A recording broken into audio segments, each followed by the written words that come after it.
Les allergènes. En tant qu'industriel, on en entend parler depuis maintenant des années. C'est une des évolutions réglementaires qui tient le plus en haleine le monde de l'industrie cosmétique. Avec ce Veractu 3, on vous propose de faire le point. Il faut savoir que le nombre d'allergènes étiquetables, aujourd'hui, est de 25. On se prépare sous peu à avoir 56 allergènes additionnels à étiqueter. Ces 56 allergènes ont déjà causé une allergie chez l'homme. Ils seront étiquetables sous les mêmes conditions que les allergènes actuels, c'est-à-dire 0,01% pour les produits rincés et 0,001% pour les produits non rincés. L'adoption de cette réglementation aura lieu courant du premier trimestre 2023, donc on y est presque, et se mettra en application en 2 temps. Donc pour tout ce qui est mis sur le marché, on aura 3 ans pour se mettre en conformité, c'est-à-dire que tout nouveau produit qui sera mis sur le marché après la date d'adoption aura 3 ans pour mettre en conformité ses étiquettes. Et pour la mise à disposition, c'est-à-dire tous les produits qui sont déjà sur le marché au moment de l'adoption, auront 5 ans pour se mettre en conformité. Cette nouvelle réglementation est la peur des industriels. Mais pourquoi ? Il y a 3 éléments réellement qu'on peut prendre en considération.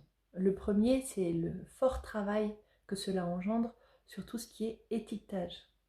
Qui dit nouvel allergène à étiqueter, dit nouveau bon à tirer et tout le travail d'impression. On a également aussi une grosse problématique sur les produits qui seraient en petit format avec éventuellement la contrainte de place pour pouvoir faire figurer ces nouveaux allergènes. En deuxième point, on a également une problématique au niveau du temps administratif que cela va causer, parce que qui dit nouveau ingrédient dit mise à jour de l'évaluation de la sécurité et également des dossiers information produits. On n'y pense pas toujours, mais du moment où il y a une mise à jour des listes d'ingrédients, il y a forcément un travail également au niveau de ces éléments-là.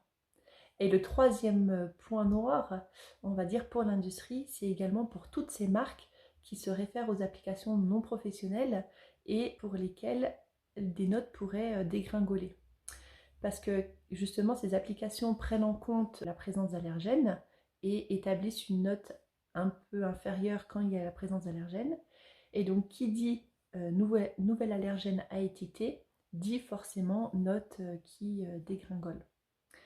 J'en profite également justement sur ce petit point des applications pour vous rappeler voilà, et vous inviter, si vous êtes intéressé, à plutôt utiliser des applications professionnelles telles que Claire de la FEBEA, qui sera une application beaucoup plus instructive et moins anxiogène. J'espère que ce Veractu vous a plu. N'hésitez pas à toujours suivre notre chaîne, à émettre vos commentaires éventuellement dans cette publication et au plaisir de pouvoir échanger avec vous sur un prochain sujet. À bientôt!